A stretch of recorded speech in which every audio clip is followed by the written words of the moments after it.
നിങ്ങളുടെ ഇഷ്ട പരമ്പരകൾ എക്സ്ക്ലൂസീവായി സൺ നെക്സ്റ്റ് ആപ്പിലൂടെ തികച്ചും ഫ്രീ ആയി ഇപ്പോഴേ ആപ്പ് ഡൗൺലോഡ് ചെയ്യൂ. ഒരാളെ പറ്റിയും ഇങ്ങനെ പറയുന്നത് എനിക്കിഷ്ടമല്ല. പക്ഷേ ശരത്തിനെ പറ്റി പറഞ്ഞില്ലെങ്കിൽ അത് ഞാൻ നിങ്ങളോട് ചെയ്യുന്ന നീതികേടാവും. ഇപ്പൊ നിത്യയെ അവന്റെ കെണിയിൽ നിന്ന് രക്ഷപ്പെടുത്താൻ പെടാപ്പാട് പെടുകയാ ഞങ്ങൾ. സർ, എക്കോയ്ക്കുള്ള നെക്സ്റ്റ് ടോക്കൺ സിദ്ധാർത്ഥ് സാറിന്റെയാ. സാർ റെഡിയല്ലേ? ആ, സിദ്ധു ചെന്നോളൂ. എക്കോ കഴിഞ്ഞ് ബ്ലഡ് ടെസ്റ്റിനുള്ള സാമ്പിളും കൂടി കൊടുത്തിട്ട് വേണം പോവാൻ. റിസൾട്ട് ആകുമ്പോൾ ഫാർമസിയിൽ നിന്ന് മെസ്സേജ് വരും.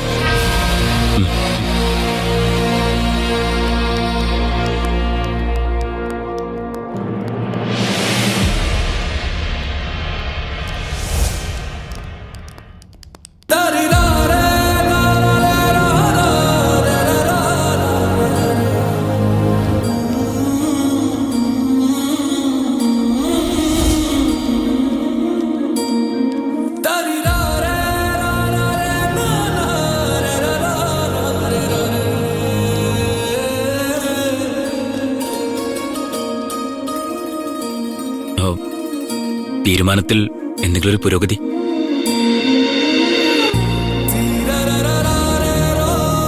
ദേവികയുടെ ഒരു പോസിറ്റീവ് റിപ്ലൈക്ക് വേണ്ടി കാത്തിരിക്കാൻ ഞാൻ. ആ കാത്തിരിപ്പ് എത്ര കാലം നീണ്ടാലും എനിക്ക് പ്രശ്നമില്ല. പ്ലീസ് എന്നൊന്ന് മനസ്സിലാക്കാൻ ശ്രമിക്കണം. സിദ്ധാർത്ഥ് സാർ വരും. കുഞ്ഞളിയാ, അളിയനൊന്ന് പോയെ. ഞാൻ ദേവികയോടൊന്ന് സംസാരിക്കട്ടെ.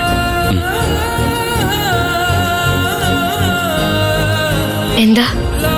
പേടിക്കണ്ട മോളെ, ഒന്ന് രണ്ട് ചെറിയ കാര്യങ്ങൾ.